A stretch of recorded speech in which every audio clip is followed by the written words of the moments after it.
Today's guest is Kane Beck. He is 3 weeks away from his boxing debut at the 13th Perth Corporate Rumble. We discuss FIFO work, coffee shops in Bali, Aussie hip-hop, burnout, cars, and growing up surrounded by domestic violence. Special thanks to Brick Kings, Aurora Bricklaying and Gamers Auto, major sponsor of today's guest. And as always, Gobsmack Sports Mouthguards, MVP Real Estate, FMR Building and Construction, Brightside Live, Counterbalance, and Studio 22, all major sponsors of the 13th Perth Corporate Rumble.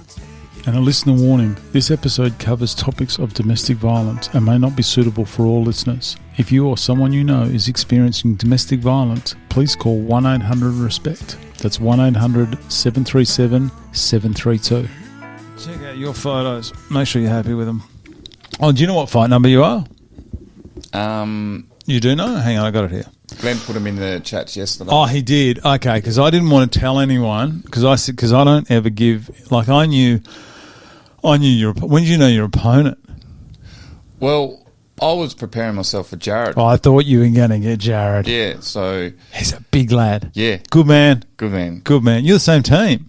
Yeah, same team. So beautiful. It was kind of weird. Like, yeah, I was preparing myself mentally for that one, and then all of a sudden it was like, nah, you're here and you're fighting Nash, and I was like, oh, all right. Matthew, man. It's pretty handy. Yeah. He's a good man as well. You two get along well. Me and Ash? Yeah. Yeah. So it was funny, like my mates who were coming on my table are mates with him also. Okay. So, yeah, it's a small world. How do they know him? Through BMX. Okay. He used to do BMX back in the day. He used to do BMX? Yeah. How would he go on a BMX? I don't know. He's pretty tall, eh? He's solid. Yeah. Imagine him on a BMX. Imagine lining up and looking across and seeing him. Oh, he probably raced on a mountain bike back in the day, you know. Probably, big boy. Because I think you were originally red team. Yeah. That's right, because I was doing your artwork and then I saw the list and I was going and I was double checking and triple checking because if I get this wrong, if I get the artwork wrong and then we rock up on the day and then there's one of the fighters with the wrong coloured cutout, I'll never hear the end of it, especially with how much shit I talk. And then I was thinking, how did I get that wrong? Because I got the list and it says Kane on blue team. I said, that can't be right. And then I heard that you switched. But how much weight have you lost? In a way, it's... you see these cardboard cutouts and obviously all the fighters stand next to them, and these photos were taken on orientation day. And everyone goes, oh, I look terrible in those photos. And you could say, yeah, a lot of people, not terrible, but they look different. But it's good. It must be good to stand next to them thinking, Jesus, 9 weeks ago, I look like that. And you probably Nicky Carter, I reckon, have had the biggest change in body. Yeah. So massive. I originally sort of knew, I asked Ronnie last year, and he hit Nigel up and got us sort of in the mix with PCR straight away. So I sort of knew about, I think it was December. You knew it was coming. Yeah, so there was a possibility of me coming. So I cut out the piss and started training then. And just for me mentally and 2025, I wanted to set myself big goals. Yeah. So I did that, and then obviously I got selected to go do it. So I've just been training 7 days a week, eating good meals and staying off the alcohol. Yeah. How much does alcohol affect weight? Well, in total, to yesterday, I've lost over 19 kilos. Look at you in that photo there. Yeah. Because you're big from chest down. It's not all stomach. It was all heaps around here too, like in the neck. You lost that second chin. Yeah. He's only got one chin. Ash has only got one chin to aim for now. That's exactly right. I had one head. So yesterday also I went and so I'm fine-tuning Jess Lowe. She's a nutritionist. Yeah. So I went to her for meal prep for the next 3 weeks, and she did my body scan. So it's actually, I've only got 14% fat on me now, so it's crazy. I did see a photo of you at the beach, shirtless, just looking great, enjoying the sun. And I just thought, I almost had to have a double take thinking that can't be the same guy, because I remember seeing you on the first day. And you started, how big were you in December? So originally, when I started, because I was FIFO, and then I come back down to laying bricks because the girls were struggling with me working away, like doing big swings, 2-in-1s and 3-in-1s. That must be tough because you've got a daughter. I got 2 daughters. 2 daughters, yeah. And so it was a bit tough. And then I sort of had a call from the builders saying, "Oh, the Bricky game's going to pick up. Do you want to come back?" Bricky game is Brickies and Sparkies. And I was like, nah, it's too hard on the body. And then I decided to come back after my daughters were crying, dropping me at the airport. I said, I can't do this to them anymore. So come back. So I'd already lost a couple kilos when I got back, but I started at 117 kilos. 117. What are you sitting at now? 95. You got to be proud of that. Oh, I'm super proud. You are. Yeah. I can see a bit of a strut in your step. You're loving it. That is something, when you mentioned there about the 2 and the 1, that must be absolutely heartbreaking to leave. There's so many FIFO workers out there now. How is it done? I sometimes have to do a 24-hour shift at work. God, I complain about it. But having 24 hours away from my wife and kids is tough. How do you do 2 weeks? I don't know. I'd sort of kind of selfish in my own way. I like my own space. Yeah. I like being by myself. So once I'm in that zone, I'm in that zone at work. But you'd have to be. You couldn't be missing the family the whole time. You couldn't be bringing it to the forefront of what you're thinking about. Yeah, no. So when I was at work doing the 12-hour shifts, it was work, staying focused, so I didn't get hurt or anything like that because I was an RC exploration driller. So we were out in the middle of the bush. There's no medics around or nothing like that.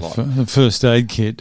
Strap a leg back on. I was a supervisor driller. Like I'm everything out there for the boys. So big role to play. But after work, it was straight on the phone to FaceTime for the girls and stuff. But sometimes we were in a caravan. We had no phone reception, so it was real hard. Sometimes go punch it into town. Do the piss run. Yeah. And then I don't know what you're talking about. FaceTime the girls to say hello and stuff like that. But yeah, it's weird now. It's like I haven't ever been away. How old are the girls? 5 and 3. Good age. Yeah. Great age. Do you feel like you missed a little bit in those early days? No, not really. Like I only went back to 2-in-1s for about 6-7 months. Okay. Before that, I was with Rio Tinto doing 8 and 6. 8 days, 8 off. Yeah, 8 on, 6 off. Yeah, 8 days on, 6 days off. So that wasn't too bad.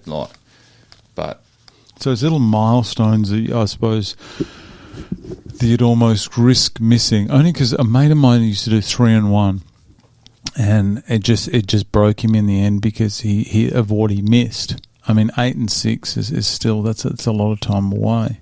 Yeah, no, I missed a little bit, but obviously now that I'm home full time, it's making the most of it. Yeah, make the most. Do you of it. appreciate it more? Yeah, I think you need to feel the pain. It's like finances and stuff. People have got it too good nowadays, I believe, with like lines of credit and going into debt.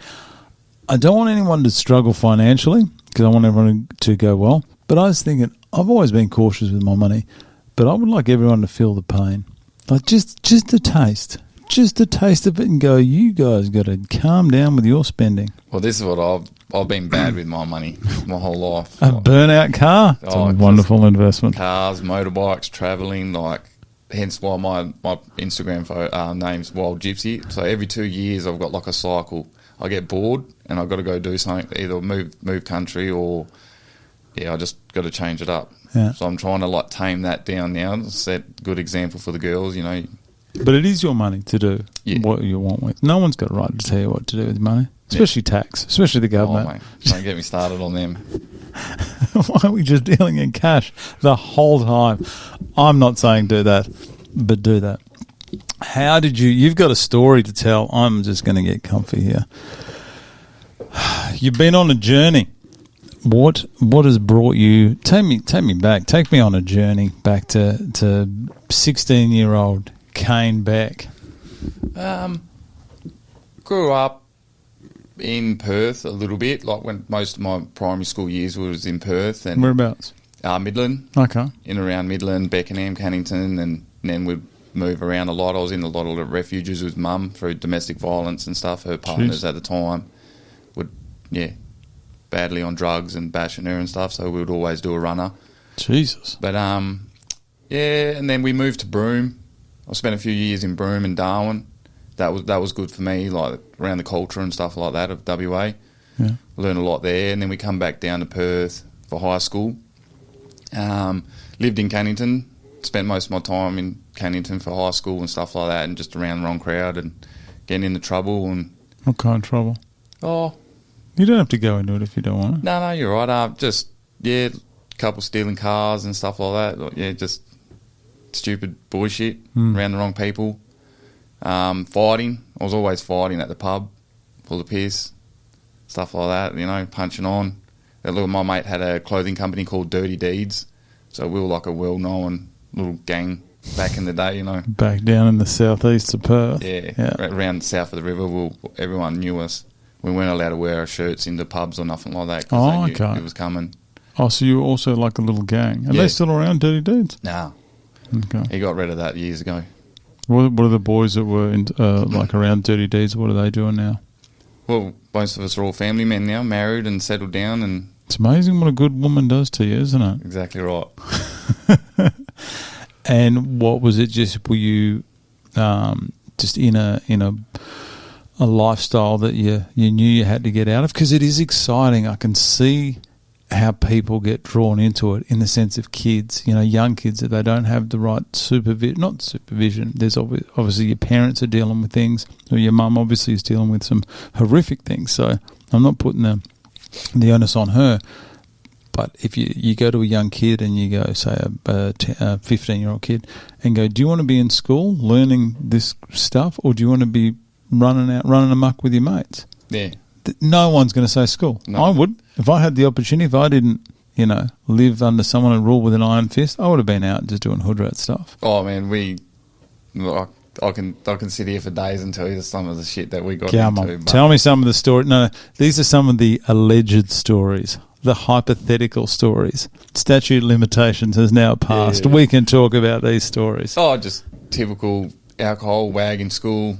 One of us you've always got that one friend who's bigger and taller that looks older. So he buys the alcohol? Yeah, go get the alcohol. Do you get it from the same place each time? Yeah, in Queen's Park, we used to go through the drive-through there. They sort of got used to us, and we'd just go get a couple of bottles of Passion Pop and go to the Oval and drink piss. And there's always someone that works in a bottle shop that goes, I know these guys are underage, but I don't mind taking their money. Yeah. No, it was good. It was a very fast lifestyle, like I was living when I was younger. When my mate had Dirty Deeds, we were a lot around like the Perth hip hop scene at the moment, like that time with Draft and Downside and stuff. That was early days. That was early. Someone is trying to get. Hopefully he hears this because we have messaged him. Someone is coming out to a Draft song, and they've contacted Draft, seeing if he will walk him out. Yeah, okay. Imagine that. That's cool. That'd bring the house down. I'd go nuts. Jimmy Ricard. Okay. I think it's Jimmy Ostler. Okay, yeah. Pretty sure it's Jimmy Ostler. That'd be good. Oh, that makes sense with his name, the Jimmy. Yeah. Jimmy James Ostler. Jimmy James. I think his fight artwork went up today. Yeah, I've seen that. What do you think of the songs that get put with that Instagram music, the posts? Do you listen to the music that goes with it? No, not really. That's the only thing they let me do. I'm probably going to butcher them all up anyway. Yeah. But anyway, that's my choice of music. Getting back to you, mate. So you were running a mark? Yeah, so running a mark, and my best mate who had Dirty Deeds, he got locked up for a pretty nasty crime. I won't say anything about that one. Yep. But, it was I think I was about 18, 19, and that I had a big reality check then about stuff like we were all involved in it, and they took the rap for it and stuff like that. So I sort of said, I've got to pull my head in. And that's when I first went FIFO. I was like, I've got to get out of Perth or leave the country or something like that. It's just going spiral. I was either going to end up dead or in jail. So I decided to go FIFO, done that for a few years and started hanging around a different crowd and stuff like that. And then just just grew up. And then, I met my missus. And Are you allowed to drink on mine sites? Yeah. Oh, yeah. I didn't know that. Yeah, some on site, some are like no alcohol, but most of them are all mid-strength. Oh, yeah. Yeah. Still, just drink twice as much, don't you? or they tag everyone up, like tick them all up. Yeah. So you say you ticked up your 6 for tonight, and then I'll buy them off you, so I'll have 12 instead. I don't know what you're talking about.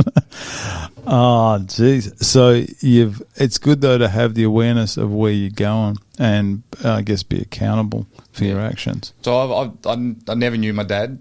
Like, I don't have any memory of my real dad when I was young. So I've always had this voice in the side of, like, in the back of my head, always like pushing me in a direction. If I'm going down the wrong path, there's always like this subconscious thing telling me, like, go, you're getting too deep into that side now, go this way. I don't think it's my dad. I think it was my pop. I was more like familiar with him in the sense, like my auntie says, "Oh, you're like your pop, not your dad," you know. Like, so I always think it's him that's telling me to go down the right path and keep your head up. And so, do you believe in the higher powers? Yeah, 100%. So do I. A lot of people have gone against me, but I reckon that there's got to be something. No, I believe in that, and all angel numbers and stuff like that. Really? Yeah. That's good to hear. I burn incense and stuff like that most days at home, and yeah. If it works, it's probably we need more of that. There must be something in that Eastern medicine. You know, you think about people curing different diseases and stuff. Oh, I don't know. Yeah, don't get me wrong. I don't mind a bit of Western medicine. You know, when I got a headache, yeah. Love a bit of Western medicine there. It's good. But it's also comes at a price, doesn't it? Oh, it's not what you know, it's who you know these days. Well, that's good. And you think your life's on track now? Yeah, 100%. Yeah. Would you ever go? Have you ever been tempted to go back? No.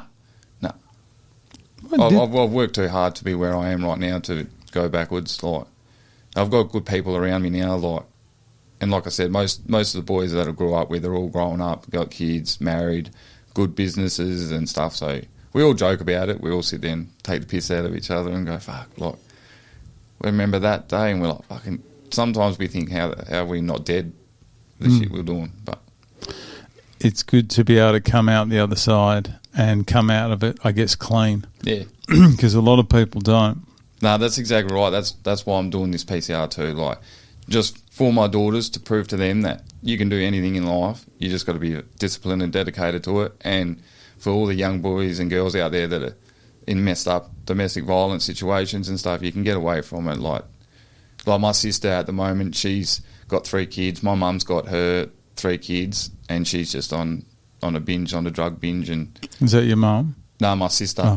Oh, okay. So my mum's got her grandkids. They live with her now, and my sister's just running amok. But I try and stay out of it. Like, I've got too much going on in my own life, and I want to stay away from all that scene. So yeah, I just said to her, the only time I'll talk to her is when I'm taking her to rehab, and at the moment she's too occupied. Yeah. How's your mum going? Yeah, she's all right. She's not too bad. She's like tough woman. Probably the toughest woman I've ever seen. Yeah. To go through that and to I mean, did she have 3 kids at the time when she would go and, like, she took you guys to Broome? Yeah. Oh, there was me and my sister, and then my little brother, and then now I've got a little Down syndrome sister. Oh, okay. So, yeah. Oh, okay. How's she? Yeah, she's good. She's good? Loves me. They're full of life, aren't they? Mate. She's, yeah. They're just happy all the time. Yeah. Good on them. Yeah. And if it's all right to ask about your dad, so you've never met your dad? Oh, I did when I was younger. I just don't have any memory of it. Like, it was super young. My mum left him. He was an alcoholic and abused her and stuff like that, so she got out of that relationship. And the only memory I've really got of my dad was when he whacked a hammer over my pop while I was there because he wanted to go to the pub. My pop was like, no, well, you've got Kane. You got to watch him for the day. And they had a fight in the shed. And that's the only memory I've got of the hammer eating in the head. And then I was walking down the road and the cops got me on the side of the road.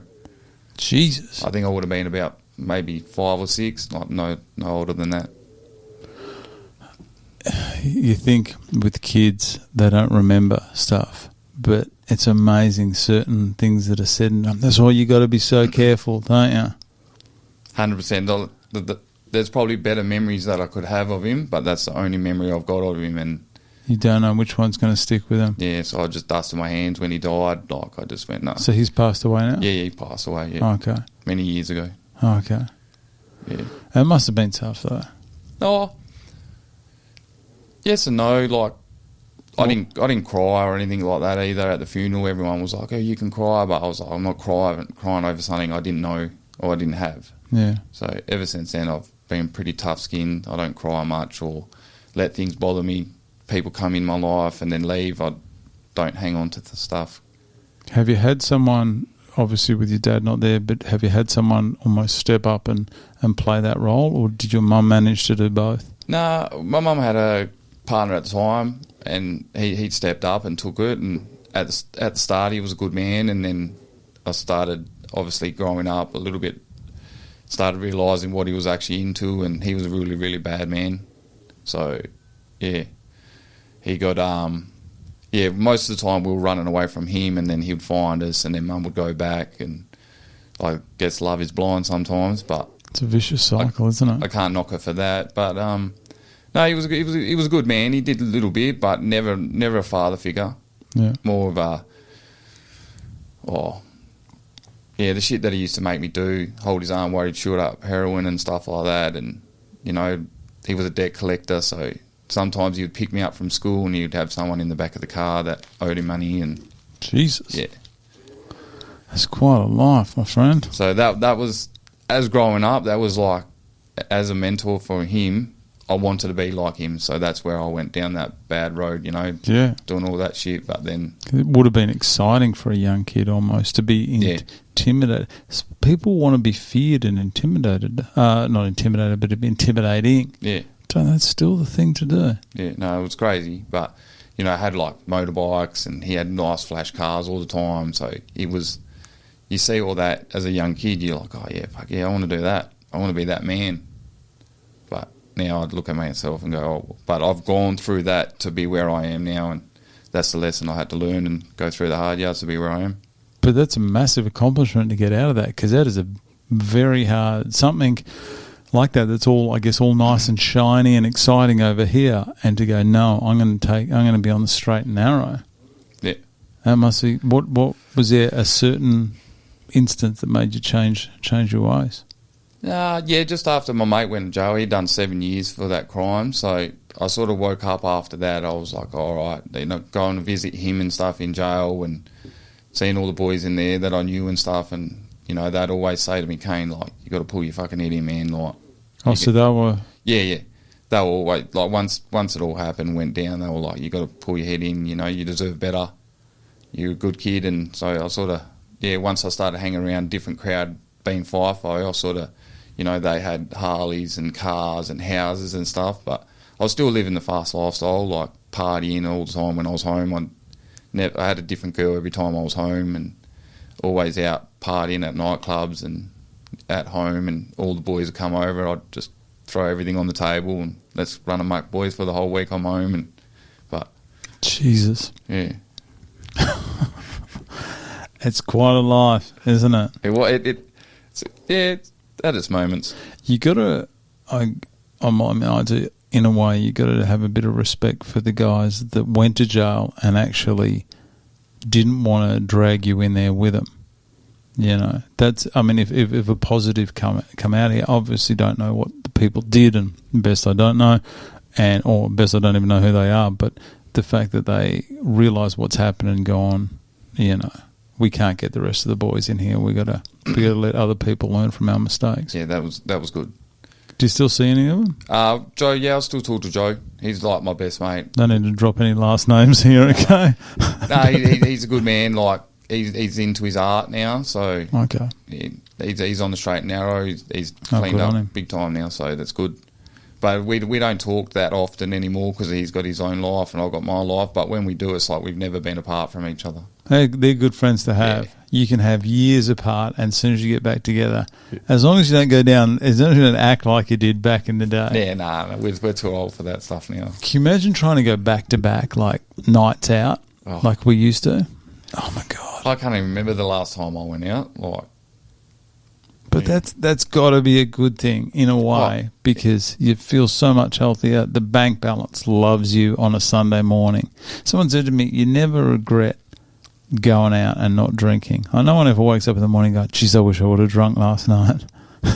Yeah, well, that was my probably biggest problem is drinking. Like when I'm out, like I don't just have one or two. It's if I'm doing it properly, like shit face. So after having the two girls, waking up with the hangovers and stuff, I sort of sat back and went, oh, well, it's not their fault that I'm hungover.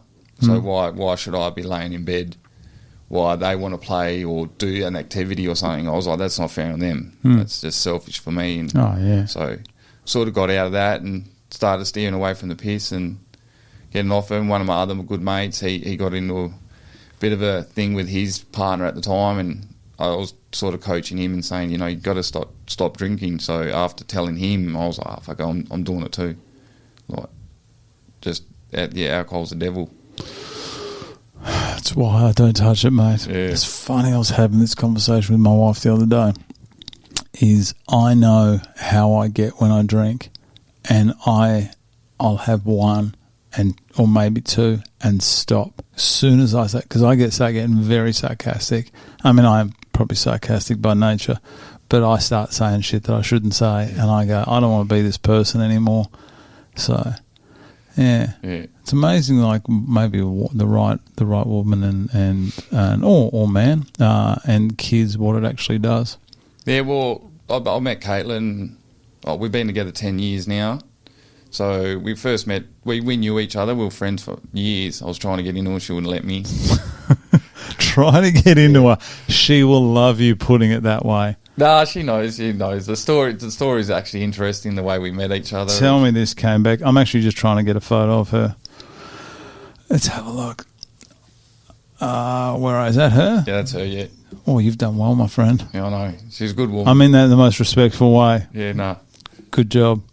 So, yeah, good job. We met each other on a wine tour, and both at the same time, we both had partners. Yep. And, yeah, on the piss again, and I seen Caitlin walking across, like, the wine tour, what party that we're at, and I sort That's of went, it. It was all over after that. Yeah, I was like, oh, I want her. My partner was sitting next to me at the time, and she slapped me and said, you can't say that. And it was just spare of the moment, like, whoa. I was like, holy shit, she's a goddess, like. So, yeah, your current girlfriends love hearing that kind of stuff, mate. Well done. No, it's a good story. We love telling it because she was the same when she was intrigued on the wine tour with me too. So she followed me and my mates around, and she was very interested. Like, I was very loud and like in the party, so I was the centre of attention all the time. So she was always watching me wherever I was going. We've become friends for years, and yeah. What happened? How did you finally get into it? So she you said, I didn't say that. She moved into a house in Karrinyup with a couple of friends, and I was away at work at the moment, like that time when she was just moving in, and I was driving back down from Kalgoorlie, and she hit me up and said, "Oh, come and see my new house." And I said, "I've just got back driving into Perth. I've got to go see my dog and check the house and make sure it's all right." And she's like, "Oh, just come and I'll cook you dinner." Oh. So I was all right, and I went over and she cooked me dinner the first night. And we got a bottle of red wine, and they didn't have like an opener for the wine. So I was, my tool bag's on the back of the ute. I'll grab my tool bag out, Oh, yeah, nice. Grab the tool bag out, open the bottle of wine, and yeah, first night, I ended up staying the first night, and I said, It's a safety thing. You've had too much to drink. You're being responsible. Well, that was her words too. I said, I'm all right, I'll drive home. And she's like, no. And I said, I'll sleep on the couch. And she said, no, you can sleep in my bed, but you fucking touch me, I'll cut your dick off. And I was like, fuck, all right. Oh, geez, that's exactly what you want to hear before going to sleep. Yeah. So pretty much first time I've ever laid in bed with a girl and not done anything sexual. The whole night I think I did not sleep. I was just staring at the ceiling, like with my hands, like, fuck, don't touch her.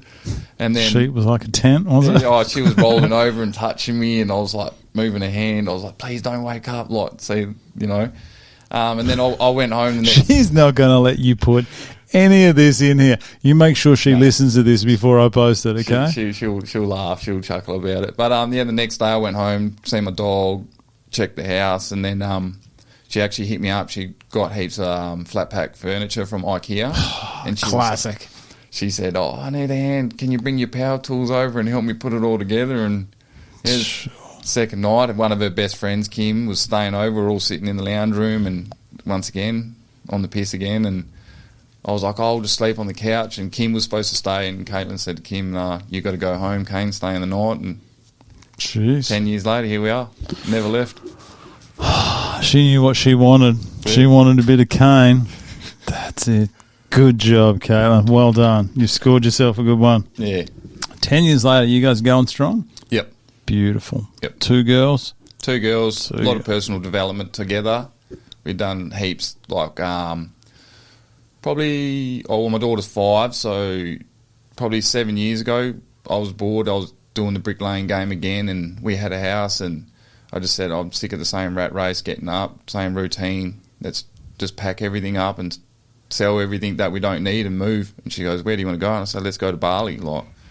So, yeah, we did it. We sold everything, knives, forks, everything. We both went to Sydney first, seen my family in Sydney, and then went to Bali with a suitcase each, and that was it. Jeez. Yeah. How long did you live in Bali for? So 3 years. Okay. So, yeah, because she has an online business, nutrition business called Juice Plus. So, Juice Plus? Yeah. Give Juice Plus a shout out. Yeah, so Nice. she was making a bit of money there, so that was good for us. And I sold my car at the time, and I had a bit of money in the bank, survived 6 months easy in Bali. Is this Juice Plus? Yep. Oh, Juice Plus. Where's the write-up for it? What is Juice Plus? Our fruit, vegetables, berry blend, capsules combine nutrition from whole foods and scientific innovation. I like scientific innovation. Clinical proven to support your heart, lungs, gut health. I need some gut health. Hey, I've just been living, since these interviews, because you guys drive me insane, I've been living on toast and coffee for about 3 weeks, and your artwork, trying to get these match up, has just been killing me. I need some gut health. It's good stuff. Good stuff. How come she's not sponsoring the big Kane?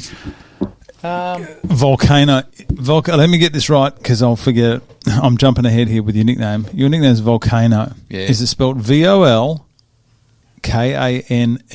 or KANO? Oh, it doesn't matter either way. Well, it's KANEO Yeah. on all the stuff. I can change it. No, it's up. Yeah, I don't Because it's mind. got Kane in the middle, I know, hasn't it? yeah. I do like it. I was thinking, who the hell spells Volcano? Who can't spell? Yeah. And I went, oh, yeah, it makes sense. It's like Invincible. You know Big Vince? Yeah. Have you Vince Napoli? Yeah, he's in the Invincible Electrical, and Yeah. it's Vince in the middle. So, sorry, Glenn's messaged me. I just saw it pop up on my phone. It's been 5 minutes. Glenn hasn't messaged me, so there you go. You watch, you'll smash you now with them. What? He'll smash you with Oh, the messages I can now. you probably see it up there as well. Oh, no, I haven't seen It'll just pop up. What are we even talking about here? So everything's going well. It's been 10 years. Look at that glorious crop of hair you used to have there. Yeah. Look at that. That is luscious. So that was in Bali, yeah. Oh, yeah, you were talking about Bali. She's come back. 3 years in Bali. Yeah, so we moved to Bali. What year was this? Oh. Pre-COVID? Yeah, Okay. before COVID. It was still quite affordable back then, wasn't it? Yeah, Hasn't so- the prices gone up? Is that right? About 2017, I think it was when we moved there. And Okay. so, yeah, we spent like a good month just chilling, doing what you normally do. And then I actually did a bit of charity work for a friend of Caitlin's through Juice Plus. She refurbished a hut in Uluwatu, and it was called Uluwatu Magic. So painted that and fixed up all the little hut and stuff, concrete stuff. And there was an American guy who's been living there for, God knows how long, and he hit me up and said, do you want to come and be a project manager for me? And I said, In Bali? Yeah, and I was like, nah. He chased me for about a good month after that, hounding me, and he's like, you just... Chasing you. Did he invite you over for dinner and some wine and say, I've got some IKEA flat pack here? No. Or is that... So we ended up becoming friends, so we'd always go out for dinner and stuff like that, and he was well known in Bali. He's done all the Uluwatu cliff houses and stuff like that, and we'd always go to restaurants that he'd build and refurbished and stuff for dinner, once they opened and stuff. So, yeah, we got a good friendship going, and then I was like, oh, yeah, all right, then I'll come on, and so I did that the whole time I was there, project manager for building villas for an American company. Then, yeah, he was just paying me like $4,000 Aussie a month. I just rode around on a scooter, surfed, and checked on the Balinese and make sure they were working all right, and make sure the projects got along on time, on deadline and stuff. And then we had a bit of money saved, and then me and Caitlin opened a coffee shop on Batu Belong in Canggu called You Belong. Okay. Yeah. How'd that go? It's good. COVID stuffed us, but... It would have. Those places like Bali, I only hear what happened, but it must just have been crippling for them there. Yeah, it was... Some survived, some didn't, but yeah, it was just too half-assed because we didn't get vaccinated. Okay. for the COVID, so we couldn't go back and stuff like that. So You're one of the smart ones. yeah, well, I actually lost my job for a Rio Tinto for that. Really? Yeah. Wonder if we look back. What do you reckon? I don't know. I can't really comment too much on it, but if I had my time again, I probably wouldn't have got it done. Yeah. Yeah. But that's just me. Some people, I don't know. We don't know what would have happened, I guess. Oh, I think a lot of people now would probably stand their ground a little bit more once, if it happens again, you know what I mean? But everyone was losing their jobs. We had a choice, but the options weren't good. Option 2 wasn't good. Yeah. It's kind of shit situation the way they put it on people, you know what I mean? Like we lived in Tom Price at the time, so I lost my job and the house. We had to move back to Perth. But I just stood my ground. I believed in it. Like same with my daughters, they're not vaccinated from birth either. So they've never had a needle in their body. Really? So how's that received? Because a lot of people are a bit. Then again, I'm not pro or anti-vax. I'm fence sitter. I'm everyone's their own choice. But then you see like what this whole PCR is for. Saba, it breaks my heart. Yeah. So I didn't know nothing about the Saba side of it until orientation day, and when I heard that out, like what happened and stuff, I went home and told Caitlin, and I was like, man, this is why I'm here. Like this is the purpose. Like that's an emotional thing. I still get emotional talking about it. Oh, that must have been tough. What a good family though. Yeah, with Chris beautiful. and Chris. Oh, they're great. So anyway, in Bali. So you're in Bali.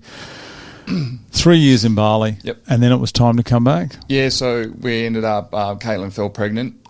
And also I was playing footy in Bali too, so it was a weird time. We found out that we were actually falling pregnant, and then once we found out, we spent most of the time over there, and then I think 4 months out of their birth or something, you're not allowed to fly, so we decided to come back to Oz.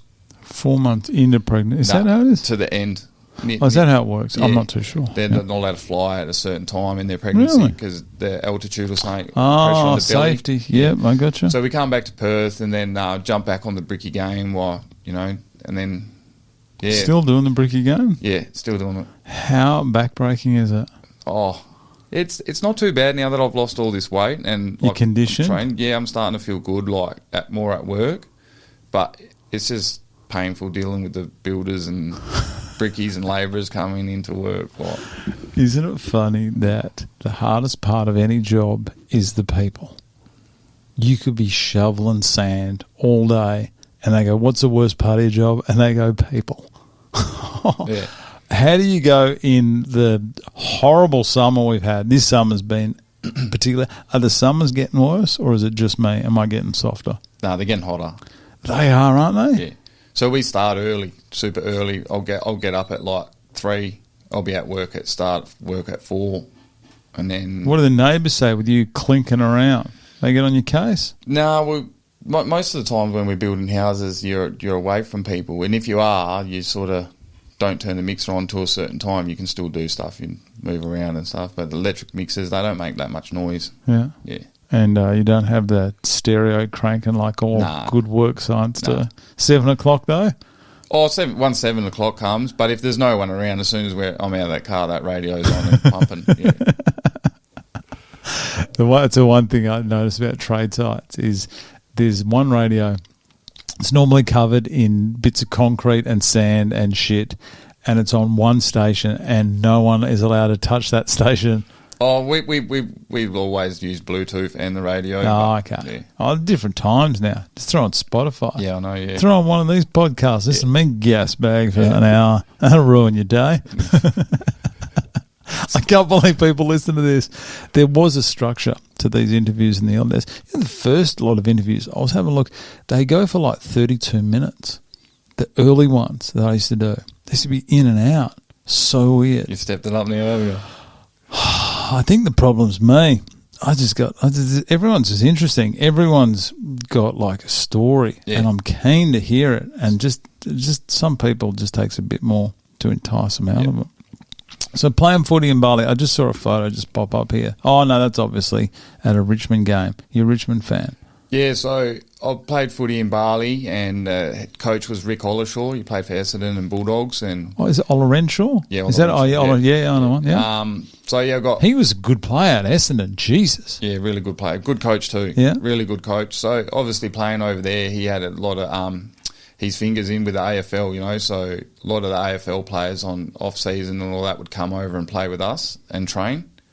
So I actually met Dusty, played with Dusty, and then Rick told him that I owned a coffee shop at that time, and Dusty loved his coffee, so he hit me up while we were training, and everyone was making a fuss over him.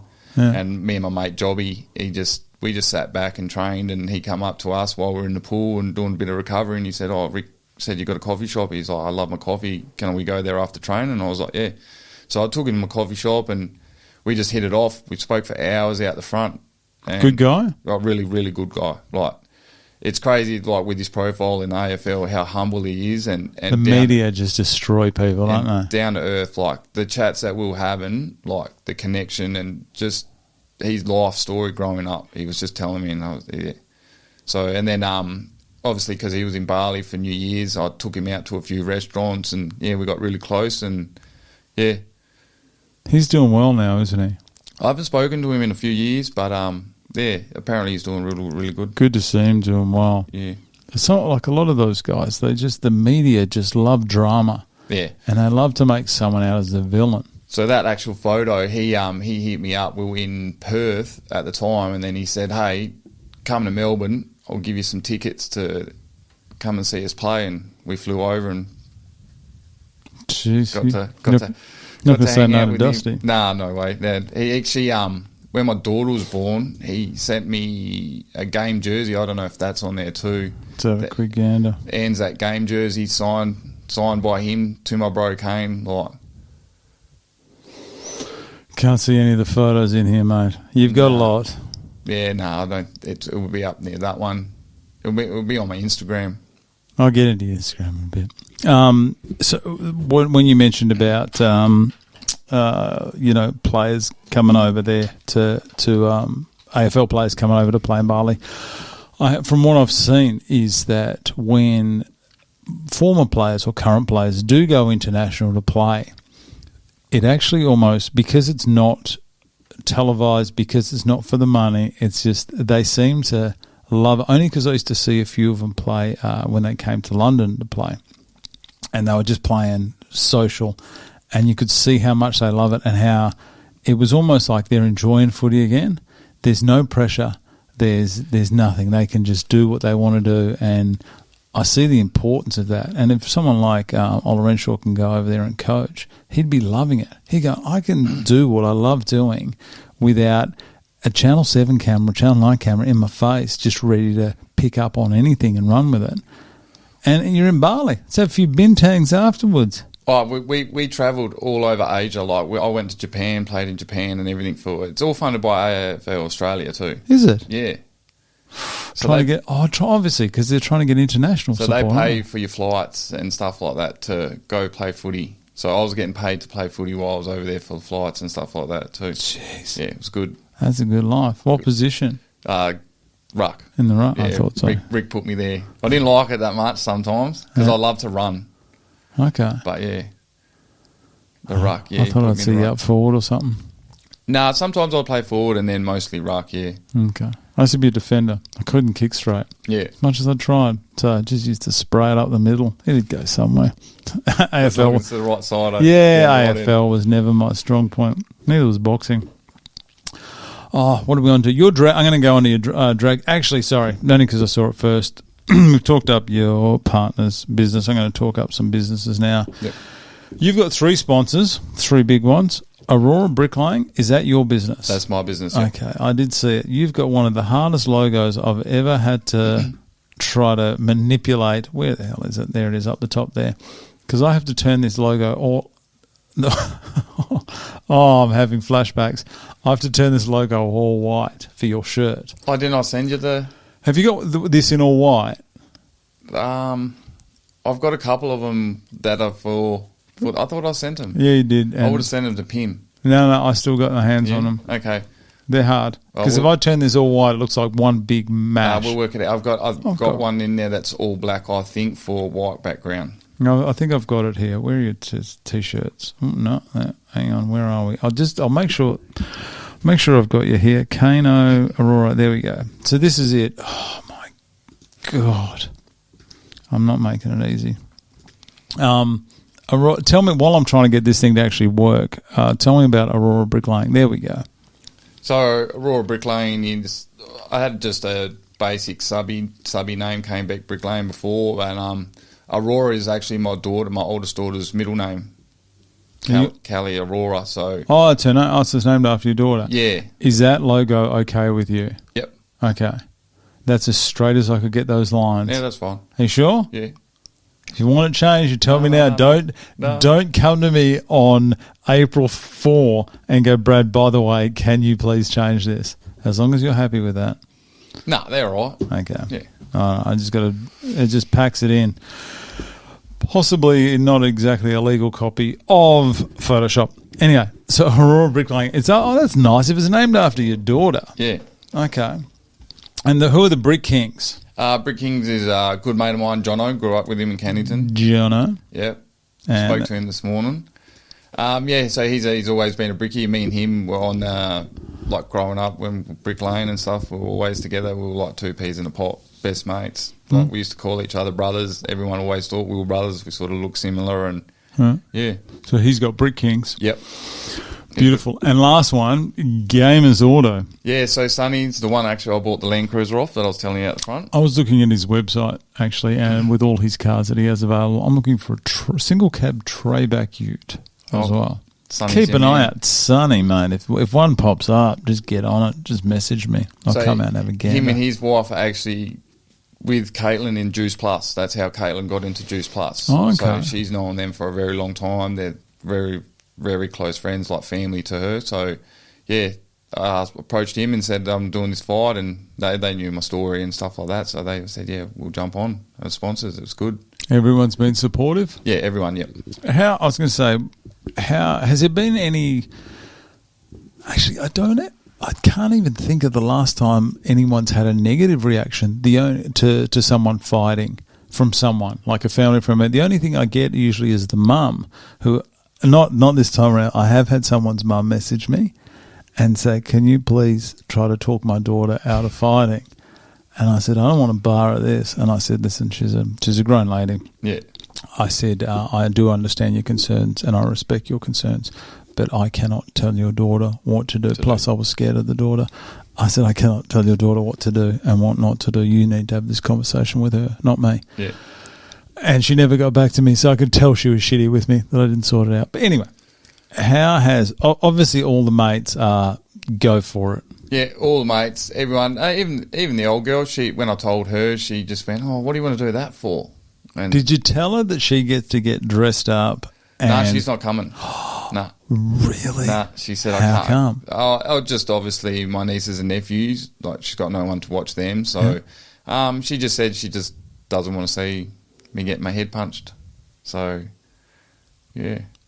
I do understand it. I kind of do too. That's why I said to her, she's going to watch the live link and stuff like that. But she said she'll cry the whole time while I'm fighting, I think. So you are fight 11 from memory. Yeah. So you'll probably be fighting, at a guess, around about, I'm going to have a guess and say about 8:30, 9 o'clock. That's not too bad. That's not too bad. Yeah. The thing is, the last fight isn't, like I know it goes from 4:30 to 12, but the last fight isn't at 11:30.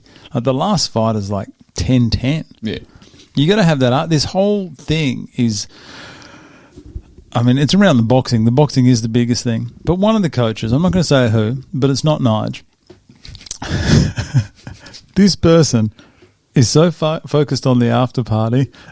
That's all. But I understand the importance, because if it was a boxing event and Nigel will agree with this, he's the one that said it to me as well. If it was a boxing event where you go, all the fights there, fight 15 is there, and then everyone leaves, then it's not an enjoyable night. Yeah. They've stretched it out so you have the 15 fights, and then you have the celebrations, like a good hour or so of celebrations afterwards, which just makes it better. Yeah. You know, you see like UFC events, and as soon as someone submitted or finished at the last fight, everyone's leaving. Yeah. No, everyone's got 6.5 hours of refreshments under their belt. Everyone's like, ready to party. It's like the burnout events. Most of them, you know, they do the presentations like 11 o'clock at night. Everyone's finished, you know. You're changing tyres all day, and half of the people don't even stay around for their trophies or awards. They just just load up and get out of there. Just go home. So late. Oh, would be. Yeah. And coming home from Kwinana. Oh, it could be anywhere. Like the West Oz Burnout Series is all over WA. You know, you got Albany and Condinin, stuff like that. Contanning. Like it's a big travel. They're not close. Nah. So you stay there. Obviously, you camp while the burnout event's on. But once it's finished, 90% of the people just load up and go home. Let's move on to these burnout events, because I have had the pleasure of chatting a little bit about it to Ronnie. Oh, yeah. Ronnie Harvey, that monster of a car he's got. He tried to, I probably won't, I said I will, but I may one day take Ronnie up on it. Ronnie said for me to come and get in the car with him one day. I'll take you in the car. Just don't put me into the wall, mate. Nah, I won't fix you. Why would I put you in the wall? Then I've got to pay to fix the damage. This car, hang on, which one's the link to your car? It'll be Facebook. That one there? Okay, there it is. Firstly, the graphics on your car are outstanding. Well done. Well done. I'll approve that. That's better than any graphics I can do.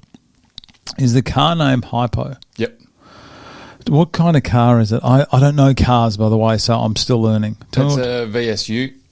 Is that a Holden? Yeah, Holden, sorry. Okay, sorry. That's just, I need to put you at a base. You know, this is where I'm at with cars, okay? So it's a Holden. Yep. And I don't know what model you said then? VS. Yep. Okay. Is that like a, what is a VS? Is that... It's like just a classic. Is it a classic? Like, do people go after the VS? No, a lot of people go after the VS. It's just the shape and the headlights and stuff like that. So it's I think it's a 1994. It's a bit older car. Yeah, it's a bit old. Yeah. But, a lot of people just like the shapes of them and stuff like that. And what does that say above your number plate there? Fuck the jab. What does that mean? The COVID vaccine. Yeah. Oh. Yeah. Okay. So I've actually got it on the front of the car too, on the right-hand side on the front bumper too. Should we talk politics? What's your view on Mark McGowan? Let's not talk about politics. Also, quickly, let's get off that. The fact that you've got Cash is King on the back of your car. The only reason I found this so funny is it's a weird story. What's it say? No digital ID. Yeah. I agree with that. Is because I used to have a business, and I used to possibly once or twice. I declared it all, but I took cash. And my boy, a guy in a kebab shop. This is how weird this is. It was in a back street in a kebab shop in King's Cross in London, and we went to pay with card, and it was God knows what hour, and I was with my boys, and this guy gave my son about a 15-minute lecture on why cash is king. He was some Middle Eastern guy, and it was the most informative, educational talk that I've ever heard. And I actually agree with it, not because of the tax thing, but just for the tracking. Yeah, it's just it's convenient, like, you know what I mean? No one has cash anymore. No, I still do. Do you? Yeah, mate, try and make it a habit to have some cash in my wallet, just as a backup emergency, you know. See that little bad down. That's actually from a sunflower growing competition. That's what that is, and that's the only cash I've got. Cash is king. I saw that and I went yes. And my son actually saw this photo and he remembered the conversation he got. A few boys around get down to these burnout comps. No, so this was for actually Governor Sterling High School. It was getting the kids in on it early. Yeah, it was like a day where I can't even remember what the date was called, actually. I do love the fact that one of the teachers has got her phone out. I actually thought she had a drink. Nah, that's Crystal. So she's the one who actually organised it. Oh, okay. So, yeah, she is one of the, I think, some sort of teacher there. But, yeah, she organised this, a few of us, to go down and just support the kids and, yeah, interact with the kids and stuff like that. I think it was Are You OK Day. Oh, okay. Yeah. Crystal loves a bit of a burnout, does she? Well, that's her and her partner's car next to mine, the little blue Gemini. So, yeah, they're heavily involved. She's, like, always one of the judges and stuff too. Tell me this, what goes into a burnout competition? What are you judged on? So, smoke, consistent smoke, movement, driver ability, and popping the tyres and time. You're trying to pop the tyres? Yeah, you have to pop the tyres. Tyres aren't cheap. No, it's not. Is it, from what I hear, this is only going back to my conversation with Ronnie, it's an expensive hobby. Oh, really expensive. So pretty much it will cost me $1,000 every time I skid my car. Okay, the skidding is burning out. I'm still learning. Yeah, so, doing a skid. Yeah. $1,000. Yeah. How much juice does that thing drink? Drum of methanol, you'll probably... Oh, so you don't even use petrol? No, it's on methanol. So you'll get... for an event, you'll get like 3 skids, you'll probably use half a drum of methanol, and they're 200 litres, 100 litres. Yeah, and then you got tyres, so you got, six tyres, 3 sets. There's like $500, and then I change my oil and spark plugs every 3 skids. So I drop the oil, cut the filter open, make sure there's no metal or anything in there, like the bearings or all that's still good, and then you get your injectors cleaned and tested and stuff before every burnout event. Yeah, it adds up. Do you do all that stuff? Nah, so TuneCorp, Shannon does all like the injector side and puts it on the dyno, make sure it's all good, everything's firing. But majority of the work, like the dropping the oil and stuff, I do, and changing the tyres and getting it all ready. I've seen some only videos. I've never actually been to a burnout competition. I'm too scared to go with Ronnie. How's Ronnie's car compared to this one? Oh, Ronnie's blowing, so yeah. What's wrong with it? Yeah, no, he's blowing blowing engine. It's got a blower like a supercharger on top. Oh, okay, yeah, because most of his engine seems to be sticking out the top of the bonnet. Yeah. So mine's just an LS on methanol with a high rise, pretty basic little cam, but yeah, still pulls 460 out the wheels. I think 460 horsepower. I'm going to pretend I know what that means. I am not a car man. What got you into this? Well, I've always done skids, growing up when my cars, I was always into cars and fixing stuff. Like, I'm good with my hands. Always, you're doing always skids in a licensed, designated premises, I'm guessing? Not on the back streets of Queen's Park? So I was very well known in Cannington and Beckenham for skidding on the street. I was really, really well known. You ever get in trouble with the coppers? Because you can hear that from a mile off. Yeah. I lost my licence for 6 years for doing skids. And 6 years? Yeah, pissy driving without a licence, evading police, stuff like that, yeah. Jesus. When was that? What year? Oh, I think you get your licence at 16, 9 months. I actually passed my driving test drunk. And then it was 2 weeks after that I lost my licence, and then it all went spiral down there after that. So, yeah. That must be crippling not to have a driver's licence. 6 years you got. Holy dooly. Yeah. It wasn't too bad. I had mates that picked me up, dropped me off, and catch it and train and stuff like that. Get an extraordinary licence? Nah, they wouldn't give it to me. Nah, they're pretty strict on those things. Did you? I'm not even going to ask if you... No, I won't ask. You know what I was going to ask, don't you? No. Don't answer it, but I was going to ask if during those 6 years did you ever get behind the wheel? I don't want to know. I think we all know the answer. I think we all know the answer to that one. So how often do you drag? Because I'm Nigel, I give you my word, I'm coming down to have a watch from the safety of the stands. Okay. Well, it's hard at the moment with training for PCR because a lot of the burnout comps are on the weekends. Yeah. So I've put it aside for this year. Last year I did a bit of work on the car, so I went to Darwin 2 years ago. Can you drive these on the road? Nah. Okay. Oh, you could if you had a permit, but yeah. You don't want to drive it on the road, just damage it? Nah, well, you chew too much methanol and stuff like that. Like, You can't just put straight petrol in it normally? You can. You got to change. Like, I've got to change the ECU over to put it in. And sounds way too much. Right? You got a trailer? Just chuck it on the trailer. That's easy enough. Of course, you're pulling with that Land Cruiser. There's dumping all the oil on my lawn out the front. So big dead patch underneath the car. It's only 1 or 2 drops.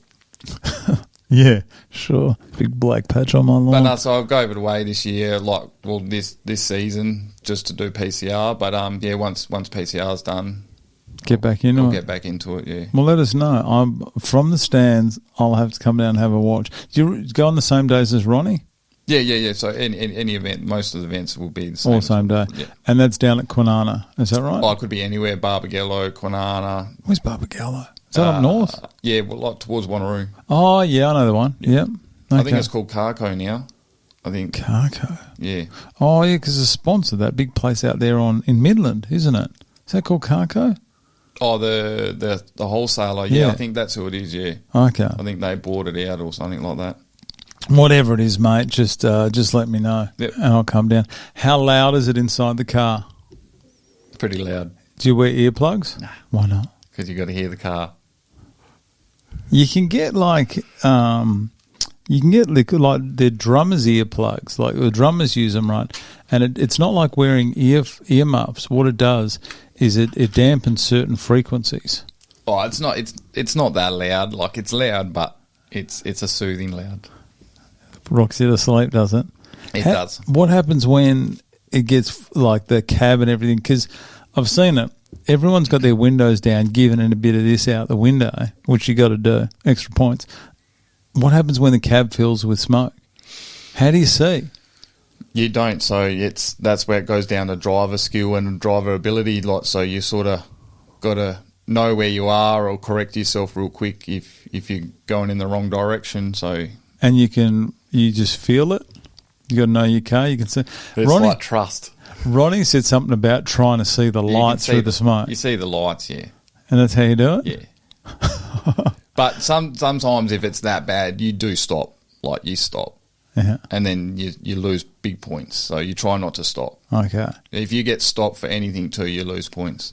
Do you wear a helmet in there? Yeah, you have to wear full like methanol suit, like full balaclava, gloves, everything like that in case the car catches on fire. I'll be honest, you're not selling that passenger seat to me, mate. It sounds very exciting, but it also sounds terrifying. Come on, mate. I had my daughter in there. I'm pretty sure she can go in there with the missus. I'm pretty sure you'll be all right. Yeah. Okay. Tell me how I'm going to sell this to my wife, okay?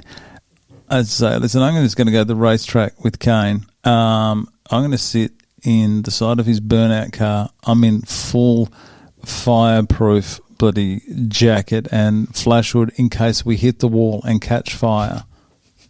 She's going, sure, just get that life insurance sorted and you go ahead. You have the time of your life up there. It is pretty like daunting when you think about it, but it's not like, it's very controlled. It's the venues that have always got fire is like right there. They're quick at responding if anything goes wrong. I hope so, mate. You got to have a fire extinguisher inside your car too. So, yeah. You ever tried to use a fire extinguisher like under duress? Yeah. It's amazing how hard that pin is to get out for some people when they're panicking. Yeah. I'll look into it. Leave it with me. It's a maybe. It's not a no. It's definitely not a yes. It's a maybe. Oh, that's good, mate. So you're into bikes as well? Yep. Are you into anything that doesn't cost an absolute fortune? No, not really. But it is still your money, and it's still you can do what. Just because I don't do it doesn't mean I'm not saying you shouldn't do it. Look at the stupid shit I buy. Look at that big belt on the wall. Look at half of the crap around this room. Yeah. No, I don't know. Like I love pushing boundaries on things. Yeah. So it's a good way to be. Yeah. I think I play it too safe. I think that's my problem. Maybe I need to do this. Each their own, but maybe I need to do this. Maybe I need to expand out a bit. Who knows? Anyway, what do we got? Should we get back to this PCR? Yeah. We've been going an hour 15. That's gone quick. I know. That 36 minutes that I used to have Just wonder why these go so long. Wonder why. You're the only one in today as well, so we got all the time in the world. That's good. I'm going to boxing tonight as well. A couple of PCR fighters fighting tonight. Yeah, I messaged Will this morning. Said good luck. I was going to try and go to it, but the missus sprung on something on me. I've got to watch the girls now, so she's got some work. The Quincroft brothers are going to be there as well. Billy and Darren, good guys. Billy's handy. Oh. You know what? I'll admit it now. I was wrong. I thought Aaron Tracy was going to beat him. You know Aaron Tracy? No. Oh, he fought in the last. He's fought twice in the PCL. Great man. Always just, you know, when guys are dressed. I thought he was going to fight in a 3-piece suit. One of those kind of guys. Wonderful guy. He fought Billy, and Billy is way better than I thought. Yeah. He is, from where he was good at PCR, but from where he was to PCR to where he is now, he is outstanding. A lot of these PCR fighters are turning pro. Yeah, I know. Well, Madness. I've had the question asked heaps, like, well, what are you going to do after this? And I've seen, like, your podcast, you know, like you're saying, like, what are you going to do after? Because you're such on a high. It's going to be hard to top it, but after PCR's finished, but yeah, I just got to look for the next venture. Me too. Yeah. Maybe not professional boxing. No, I wouldn't mind doing it again. Yeah. PCR again. I'll do PCR or do an amateur fight. Are you enjoying the whole process of this one? Yeah. You gotta drink it in, and it's hard to try to not convince someone, but it's hard to explain that you're only 24 days away or something like that. I did put it on the calendar. 22 days away you are. I try not to think about it too much, just staying focused. Like, I've been training at Dirty South, Andy Green's gym. Oh, yeah. So yeah. I've been putting in the work there, and gotten real close with him and the crew down there. So yeah, I'll keep training and getting fit. Obviously, like, 2025, I want to set outside my comfort zone and go good on my health and get my health back together and prove it to the girls that you can do anything. So yeah, I'll definitely, if I had the opportunity to do an amateur fight, I'd jump on it straight away. Really? Yeah. That's good to hear. It can be very addictive. And having an event like this to kick off your first ever fight is at this venue, black tie event, 1,200 odd people. It's like a wipe your eye moment, you know, the opportunity. That's why I said to Glenn, like, I can't thank you enough to giving this opportunity for me. Like, not many people get to do this or say they're going to do it, you know. So it's massive, and a lot of applicants. Yeah. There was a lot. I didn't know how they were going to pick the crew, but the fact that fighters are coming back and still managing to get picked to fight again, because you've got 5 returning this time around. So on your team, you've got Josh Pryor. He's fighting Mason Zewin. Weapon, eh? I'm on the Mason Zewin train, by the way, all day. Yeah. He told me he's going to get it done early just so we can wrap it up. I don't know who's going to win that fight. Josh is a quality man and an excellent fighter. Yeah. But Mason's just so unpredictable. I know, yeah. He is mad as a cut snake. It's one of those things, but you know what it's like when you jump in a ring. Anyone can say they can box, but when you're in a ring, it's a totally different story.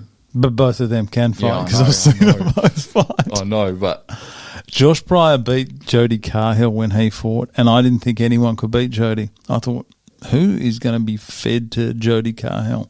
And Josh beat him. Yeah. And fantastic performance. And then Mason had a tough fight against Joe Dortona. And then he got finished in the first. Maybe a bit early. I don't know. I'm just saying. Not saying.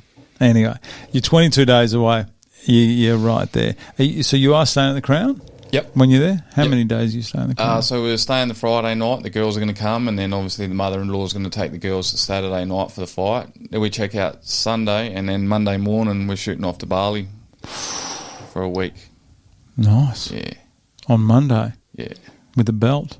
Hopefully. Just wear the belt, sweat around Bali. Just keep updating Ash. I don't think I'll be wearing it. I think the girls will. They always if I win like a burnout event, they've always got the trophies in their rooms the first couple nights. That's their little. That's their gift. Yeah. Oh, nice. Have you been to one of these events before? No. Have you? Who do you know that's been besides Ronnie? Who's actually been a fighter at these things? I'm not a fighter. I've met a couple of people that have been to the event and stuff. I've told you what they're like. Yeah. They are fantastic events. and they're just getting better. Yeah. It's not just the event itself; it's the production. I think the fact that it's at the Crown Tower is probably the best place you can have it, and the Gala ball was yeah, and that's it. And everyone's in a black tie. I think that's what makes it different, is because people do really step it up, and the ladies love to get dressed up. Yeah, and they're on the champers. When we say foyer opens at 4:30, we should say drinks start at 4:30. Yeah. Those first couple of champers go down real quick with the ladies. Yeah.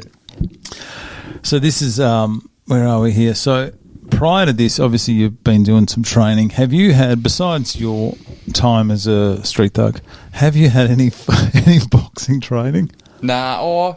When I was younger, I think high school I did like a couple classes at PCYC, but that was it. Nah, just growing up with the boys that they were always older. Those boys that I grew up with in Dirty Deeds, they were always older. And Joe like done MMA, so he always trained me and stuff. And obviously, just growing up with my mum's partner, he was good with his hands, so I'd watch and learn from him. Okay. Yeah. Have you ever tried like MMA or anything like that? Nah. That's a different beast. I've never been into UFC or nothing like that. You don't like UFC? Nah. I like boxing. Like, I'll watch boxing matches all the time. Timmy Zoo's fighting again. Yeah, I know. I've seen that. He needs to win that, man. You reckon he's going to beat Keith? Hope so. I love Zoo, but I don't know.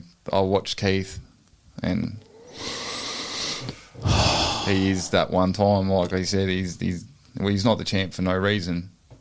Tim Zoo had it all, didn't he? He had it all. Then he got that cut, and he lost that fight, and then that last fight. It's easy for us to say he never should have taken that fight, but the way Tim comes forward, like standing up straight, and against that real heavy hitter, I thought, he's in so much trouble. Yeah.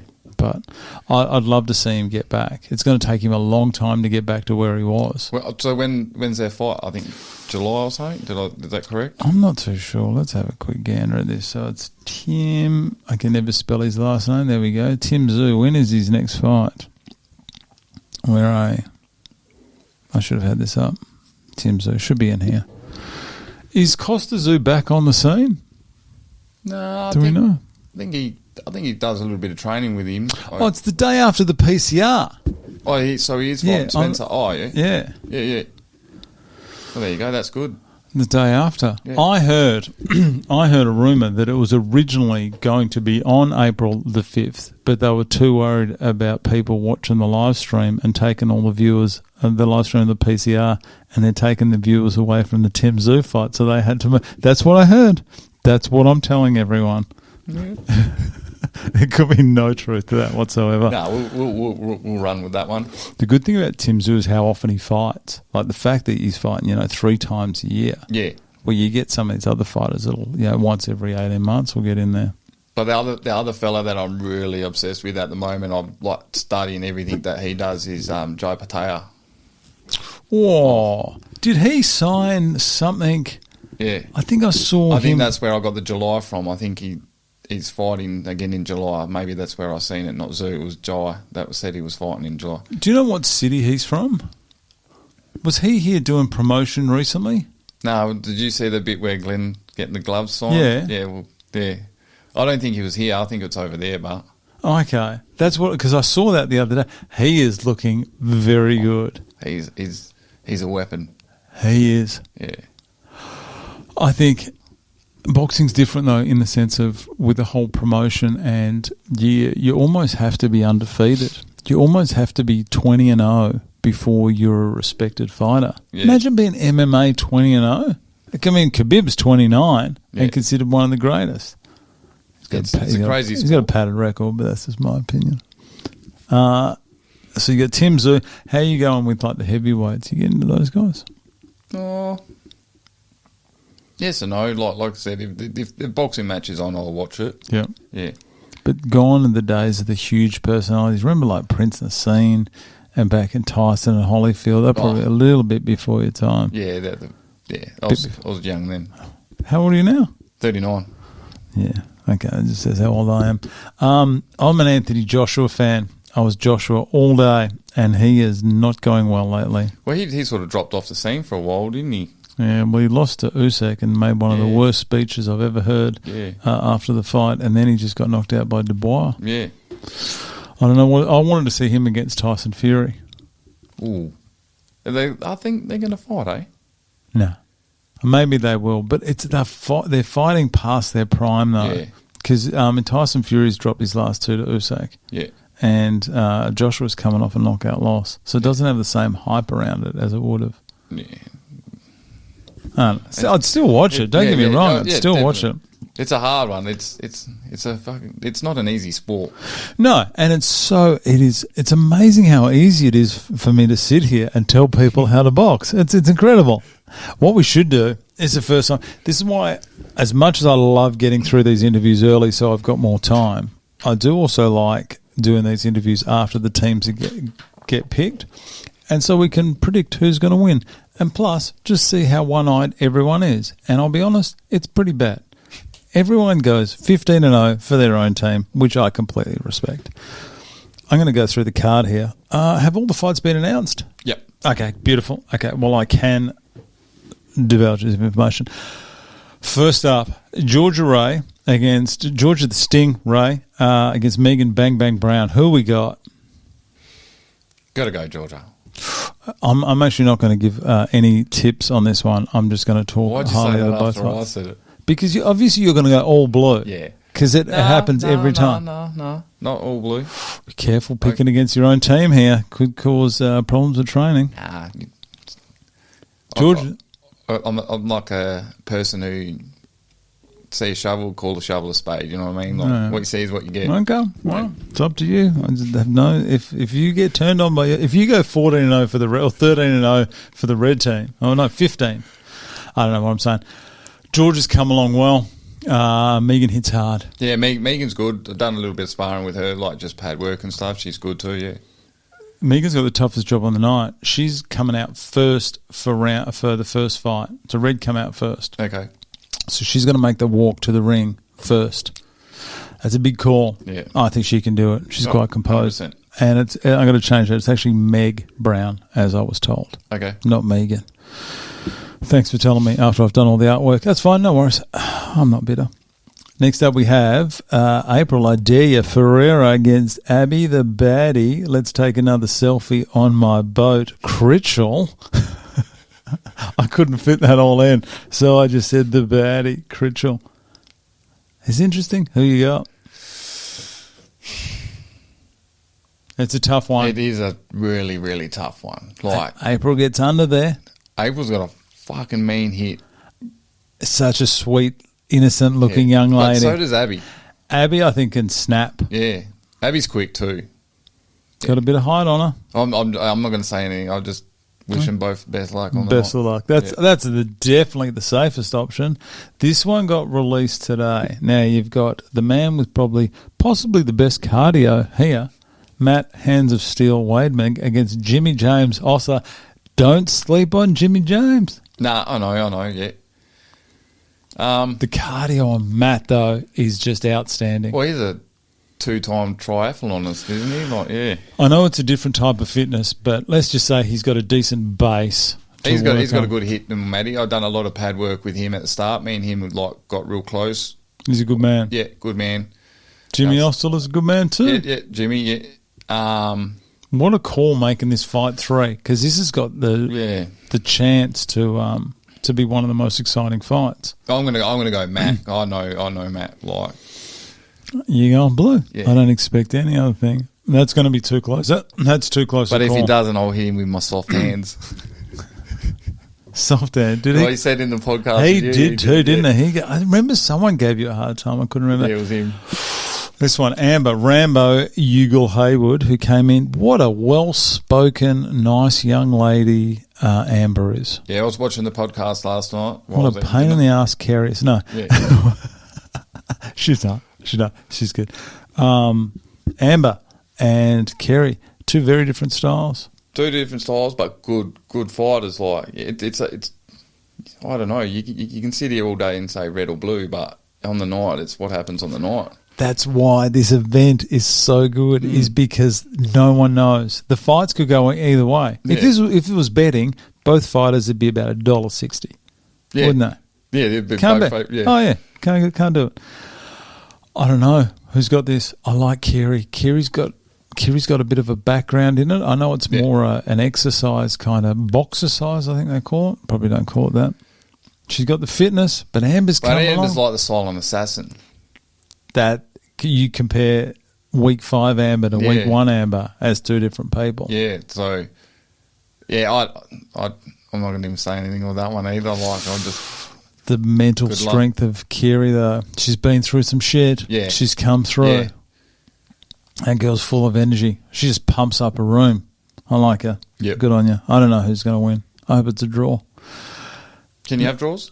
Yeah, okay. you can. Yeah. But the thing is, it's a 10-9 scoring system, so you're almost going to have a 10-8 round or like a knockdown. Yeah, okay. Because if you're not, you know the rules. No. Make sure, Glenn and Nige, if you're listening to this, go through the scoring rules with your teams, please, because there is one knockdown rule in the sense if you get a standing 8 count or you put a knee on the ground or you go down, you get 1 for the fight.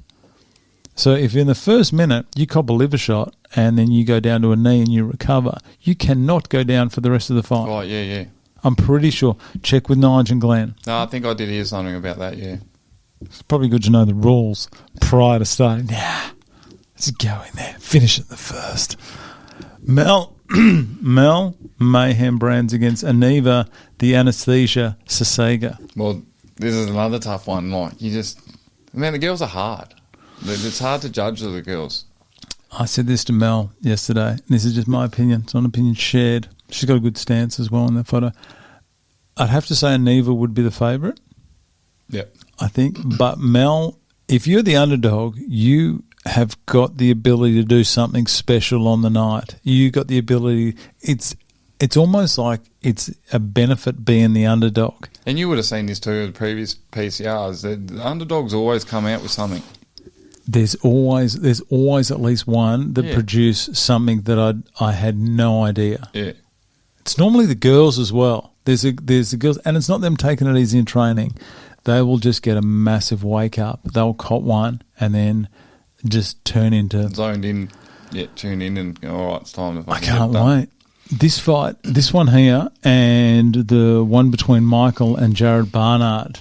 That's another one. That's another one where Mickey, the absolute hype train. Oh, yeah, Mickey. Yeah. That'll be another interesting one because Michael, I think, will go in as the favourite. But Jared, that Safa, as his nickname is, that's apparently okay to call him Safa. I thought that was inappropriate, but apparently it's fine. That's his nickname, so I'm going to have to call him that. Yep. He's a hard man. Yeah, he's good. Man, you can sit here all day long and say people's names, but anything could happen on the night. You know, you could get a bit of stage fright or something, and then that throws everything off. You know, like there was a fighter a few years ago. I hope it's okay to use his name. His name's Paul Onofaro, and he fought, I think it was PCR 6 or 7, and he was the heavy favourite, and I think he had the adrenaline dump, and you could see him trying to shake his arms out, and he described it as trying to fight in water. He just said his body just, and it was a shame he lost on points. Shutting down on him, yeah.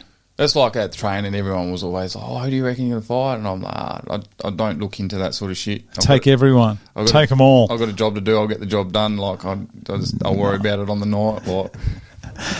Cam, who just changed his name from the Bald Bomber, he's now, it says the Bald Bomber there, I haven't updated it. Yeah. He is now the Gypsy Prince after, obviously, Tyson Fury. He's against Paul the Hammer King. The 56-year-old is trying to go back-to-back. Good on you, Paul King. Yeah. Good. That restores my faith in humanity, knowing that a 56-year-old can go, no, I'm doing this. Doing it again. Going back-to-back. He looks better this time than he did last time. Yeah. Well, he's been training hard. Who's he? He trained with Wes, and I can't think. He trains with an ex-boxer. I can't believe it slipped my mind. But he does train with an ex-professional boxer on the side. Yeah, okay, yeah. And, he's good. Yeah. He's good for a young guy, let alone a 56-year-old guy. But Cam's coming along nicely good as well. Yeah. That'll be good. It's another draw, I hope. Yeah. I hope. Jamie Boof McCabe against Nikki the Jackhammer Carter. All I can say is I hope this doesn't have to rely on round 3 because I think these boys will be gassed. Nothing saying that they're not fit, but they're both big boys. Yep. Carrying that around round 3 has got to be a struggle. Jamie's come along well. Nicky, though, from where he was 12 months ago to now. Oh, they're both. It's incredible where everyone is, I think, at the moment. But Jamie obviously trained with him the other week and stuff like that. He's coming a long way too. And same with Nicky. It's too close to call. Yeah, nah. Too close. Up next here, the juggernaut, the return of Jared Chamberlain. The Professor. Against, is his nickname the Professor? But that's what Glenn calls him. I need to get this nickname sorted. Well, I think that's just that training. Okay. I don't think. Jared said it's Jared the Juggernaut, and I'm just going by what Jared said. Yeah. He's against Brady the Barbarian Fry. Brady's handier than I thought. Yeah. Very handy. He's big. He's tall. What did he I saw him at orientation day, hadn't seen him for 4 weeks, and he rocks up. Yeah. He's 2 inches taller, and he can box. Yeah. What happened? He's good. But Jared's very calm this time. That's the scary thing about Jared. He's very calm this time around. Is he? Oh, yeah, okay. Yeah, compared to last time. Oh, it's his second time around. He's probably more confident. I don't know. He's scary, man. He's got heavy hands, old Jared. Big, long reach. That is deceptive. Hey, I'm going to come down to training, and I need to get everyone's reach as well. I need to put out a tape measure and get everyone's reach. Because I do love my stats, and on the night, I'm going to do a tail of the tape for you guys. Oh, yeah, got it all. Take that stuff seriously. Harge and Sheldon. This is good. In the chat, I love seeing these guys. These guys talk some shit. Yeah. I'm going to say double knockout. Harge has got a decent jab on him. I'm going Harge. You don't have to pick. He's a good man. He's handy on the pads too, so he knows what he's doing. Sheldon, though. Yeah. Tough Kiwi. Yeah. It's going to be close. Yeah. Don't know who's got it. This one, I like both these guys. Joshy the gentleman. He is a true gentleman, that man. Parmenter. I'm sure I'm saying that right. Wesley. It's got the old Muay background. Yep. Pretty quick. Good foot movement. I like the movement around the ring. It's going to be chasing him. It's going to be close. He's very deceptive, Wesley White. You look at him and you go, I don't think this guy can fight. And then he pieces someone up and I go, oh, yeah. Yeah, nah. I won't talk shit about him. Yeah. Next one. Well, this is probably when I'll go out, get a drink, have a rest outside because we all know are you going to finish it in the first or the second? Nah, I told him I'll go easy on him. We'll put on a show for the crowd. I actually hope no one gets knocked down. Nah, this is a good fight. This will be good. He's a heavy hitter. Yeah. I won't go too much into it. Adam Shoaib, he's healthy, nice.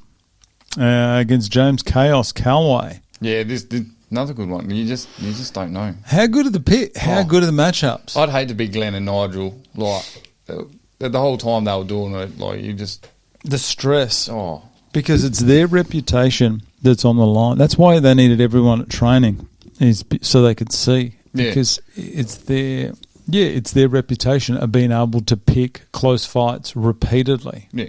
And like you said from the start, you're not going to put someone in the ring with another person who's going to dominate it. Nah, no one wants that. Yeah. Even the person that wins doesn't want that. I think the ideal thing for everyone would almost be to come in as the underdog and snatch the victory in the third. That'd be good, wouldn't it? That's what I'd do. I was thinking, who on this card could I fight and win? Maybe April. Maybe Abby. Maybe. I reckon they'd have you. If it went 3 rounds, I can guarantee they would have me. It's like when we're training, they're like, the girls go hard and they punch and they get you a couple of liver shots and stuff, and then you can't hit them back, and you're like, fuck, like, you just got me good, like. Your natural instinct is to jab like real quick back, and you can't. Just give them a wake up call. I just guard up and just let them hit me. Make them feel better about themselves. That's a huge advantage for the girls to be able to actually go 100% in training on the guys. Mm. But you got to be careful because some of those girls hit. Yeah. Some of those girls can throw a punch. And they got little hands, so they'll slip Get straight thrown. under that rib cage. Still think that Abby-April fight's going to be something else. Yeah. That's going to be a good one. Who else have we got here? Oh, the return of Easy Bakes. Finally getting him in here next week to have a chat. He's one that pulled off his first fight against Riley. Riley, Easy Bakes Ovens. His first fight against Daniel Doomsday. I thought Daniel was a heavy favourite, and Riley stepped up and lost one of the closest fights of the night. He just pulled it out of nowhere. Just loved it. Loved being there. Angus Osgood, though. Yep. The only man that didn't want a nickname said, nah. I came up with some crackers. They weren't. They were horrible. He's good. They're both good. They're both, yeah. He's got Vince in his corner as well. Sponsor. Yeah. Michael, the human highlight package. That man walks into a room and everyone just gets pumped. Yeah. Good laugh. Good laugh. He is, isn't he? Yeah. He's just happy to be there. He just wants everyone to have It's a good time. almost like he's done it like multiple times. Yeah. Like, how calm is he? yeah. But he just connects with everyone, you know what I mean? Like everyone, it's just... I think he's genuine. Yeah. That's the thing. And but Jared, that's Safa Barnard. So it was funny tough. when we were getting our mouth guards done at Gobsmack. I actually bumped into Jared the same day. We hadn't all met each other yet, and then I walked in and said to Jade, I said, I'm here, to get my mouth guard. And Jared come out and he goes, oh, are you doing PCR? And I was in my bricky gear. Yeah. With work clothes, and I was like, yeah, and he's like, oh, what do you do for work? And I was like, I'm a bricklayer, and he's like, fuck. Oh, because he would have been in his He's like, suit and shit. tie, Yeah. He's And always I looking good. Sort of had a little chuckle. I said, oh, yeah, fucking, it's turned into a blue collar event now, hasn't it? And last up, the big one, Mason Zewin, I've got in this one. I'm going Joshy. I've Joshy, done a bit of sparring with Josh, and absolute fucking weapon. Like, he knows what he's doing. You can't hit him. Like, he just... Yeah, you can't hit him. You can't hit him because he's got I gloves don't know up. if he allows you to, like, let you hit him, but you can hit him. I got him a couple of times, but, yeah, like I said, I don't know if he was just feeling bad for me. This will be good. Mason has given me his word. Yeah. He said, I will get you this. I've got a bet on, Mongy, who comes down to training? Alex Mongy. He's probably there. He's blue team. Oh, you'll see him every day. And, we've got a bit of a bet on for this one.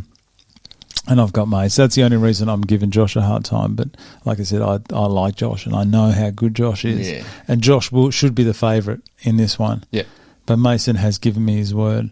So on April... Man, once again, they both know what they're doing, and they're both going to put on a show. So that at the end of the day, as long as we put on a show for the crowd, and make people come back for the Nigel and Glenn, that's what we're here for. And yeah, it's one of the only boxing events I've seen where pretty much everyone wants it to go 3 rounds. Like, no one wants a finish. Everyone wants to go out there and put on a show. I'm talking fighters. I'm talking the crowd. No one wants to see anyone get hurt. Yeah. Such an event. I think because we connect at the start, those first 4 weeks of training, we all get to know each other. And you're always mingling with each other and changing partners. So you sort of get the feel like that. That's my problem is I love getting punched in the head because then I feel what the power is, and then I know how much I can give back. But you're one of the bigger guys in there, so you've obviously always got to go a little bit easy on them. Yeah, well, we were sparring. I think it was with Cam, and we were sparring in the ring, and I got him a couple of good ones and made his nose bleed a little bit. And Cam would have loved it. Yeah, or next time he sparred me, he's like, watch my nose. Don't get hurt. Don't hurt anyone, for the love of God. Yeah. No injuries. I've been holding back a little bit. I don't want to hurt anyone, like you said. But yeah. And everyone's at a different level as well. You just got to... There's a lot of respect there, I think, for everyone. And when the night's over, there's no more red and blue team. That's exactly right. Everyone's enjoying and drinks. the friendships, like you would have seen friendships after PCR. I dare say me and Matt and Ash and stuff we'll still talk and stuff after and hang out and stuff, get along. Well, Mongy, for example, he fought a guy with Trent Horwood, who was down there at weigh-ins. Not weigh-ins, sorry, matchups. And he lost to Trent Horwood, and Trent ended up helping coach him for his next PCR fight. Okay. And those two are good mates. Yeah. And I think a lot of that happens is you sort of got a bit of a bond there after the fight. So, what have we been going, mate? We're kind of 2 hours. We can start gas bagging on this. Let's get back to the PCR. You know what team you're going to be on? You're on blue team. Are you happy with that team? Yep. I didn't really like. Obviously, Ronnie put us in the position to be in there. It was just a coincidence that when I found out that I got picked, I started training at Dirty South, which is Andy Green. He was blue side with Glenn. So him and Glenn are really close. So I started training at Dirty South, and I was like, fuck, if I'm in red, well, then they've got the upper hand. They're going to see what I'm like. So I sort of held back a little bit, but then, I was assuming that I was going to fight Jared. So, and I knew he was on blue. So I was mentally prepared red, and I think majority of the people thought I was fighting Jared and going on red. I did. And then when, Glenn hit me up and he said, no, pulled something out. I think it was because Brady wasn't there for the 4 weeks or something like that, so they weren't sure if he was coming back because they matched up on their weight because I was dropping heaps of weight, and looking leaner. It's a big difference to put a 94, 95 kilo guy with 120, 115. So Glenn said, nah, we've shuffled some things around. You're going on blue team, and Andy was obviously supporting me. He's going to be there on the night, so he sort of pushed for me to go blue. And then when I was going red, he was like, nah, I'm following Kane. And so everyone's happy now. Everyone's got what they wanted. I suppose that shows you how professional Glenn and Nige are, and Chris and Craig, where they will almost put their friend on another team. Obviously, the ideal thing would be to get the friends or workmates or something on their team, but they will, if they need to switch teams, they will to make it fair. Yeah. So they just want it to be even, and obviously they saw something and they went, "No, this is the perfect matchup," and that's why you switch teams. Yeah, but that is a good match. That's actually two better fights, I think. You against Ash, and then Jared against Brady. Yeah. Because Brady's a big boy. I've done a bit of sparring with him too. Like I said, he'd be well over 100 kilos easy. Do I have the weights? I've only got the original weights. These are just so out of date now, by the way. I mean, you look at Nicky Carter, he's dropped a bit. Where are we here? Brady Fry. So he weighed in at 103. Yeah. But that's when it started. Yeah. I don't know what he'd be now. What did you weigh in at? 108. 108, yeah. And what do you weigh now? 95. 95. What do you reckon? You're going to stick at 95, you think? No, I'm going to probably drop. I was talking to Jess yesterday with a food plan and stuff like that. I want to lose a couple more kilos. Not just for the fight, just for me personally. I want to get down. There was a few years there. Even when I was playing footy in Bali, I got down to 97 kilos, I think, and I couldn't just drop it. I couldn't just go any more. No matter what I did, training, the body just said no. I couldn't do it. But now it's loving me at the moment. Like obviously bricklaying and training 6-7 days a week. It's just peeled off. Oh yeah. And that training is intense. Yeah, you have to burn some calories doing that training, mate. It's going to be hard to maintain. Don't do a full blowout once you're finished. No, I won't. No, like I said, I want to stay at this, and I've got really, really close to Andy now at Dirty South, and my daughter's come down, and Caitlin trains there too now. So okay, the whole family affair. Yeah, the girls run around. Like I was at training last night with Andy, and we're doing some sparring, and the girls are just running around. They love the gym. Like there's kids everywhere. It's a very family orientated gym. So I do. I've heard good things about the Dirty South. So it'll be good. I'll stay there. I'll stay there even after the fight. I'll train there just for mentally and health reasons, fitness. Yeah. What suburbs that in? Kelmscott. Kelmscott's all the way down there. Yeah, Dirty South of the river. Yeah, no, I did. For some reason, I thought it was in Willerton. I don't know why I thought that. No. I don't know. Down at Kelmscott. Yeah. Some blueing going on down at Kelmscott. Tough skin there. Tough skin. Can you imagine someone breaking into that gym? Oh my God! Do you know Andy? I know his history, and I have seen him. I have seen him fight long ago. Yeah. I actually thought he had the brighter future in boxing. back in the day. How old would he be now? He'd have to be late 40s. Older than that, isn't he? No, 50s. No. He turned 41 the other week or something. Really? At the gym, yeah. So I'm going to cut that out after I just called him a 50-year-old. Yeah, no, 41. But like, how's his physique for like 41? It's in good nick. Mate, he's a weapon. He's a weapon, yeah, but I wouldn't like to cross him on the street. No. He'll fuck you up. Imagine that. Imagine like just walking around at night going, oh, here's a gym, let's go in and steal some stuff. And he's doing a bit of paperwork after hours. Oh, my God. That's it. No need to call the police. Oh, the guy's breaking in or call the police. No.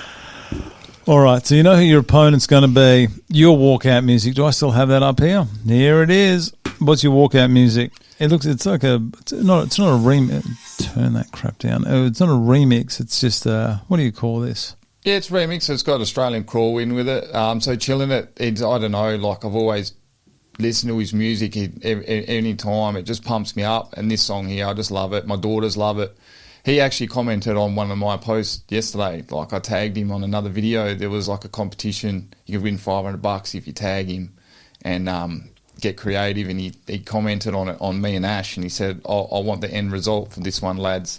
So I wrote back to him and said, yeah, of course. And I said, you wait till you hear my walkout song. Like, let's have a listen to this. Let's have a listen to this banger. You know what this song's about, don't you? Yeah. Okay, good.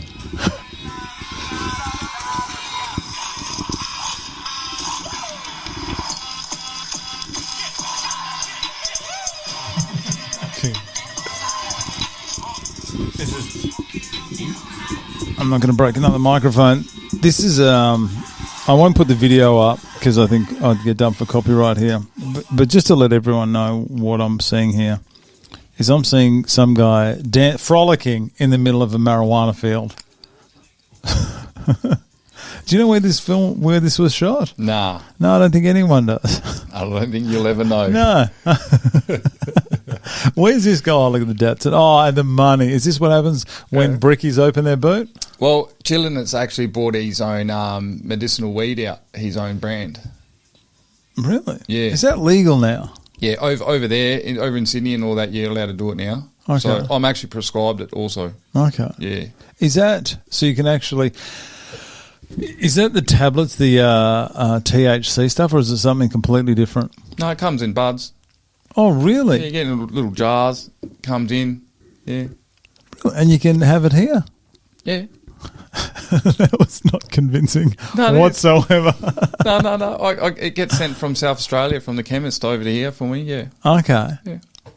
I didn't know that. I'm not, you're giving me this weird look. I swear to God, I wouldn't lie to you. Okay. I didn't realize. I mean, I'm giving you the weird look because not many people can say they're prescribed weed. No, I know that a lot of people or aren't. Cannabis. We'll say I cannabis, know a lot of people aren't prescribed it and use it recreationally.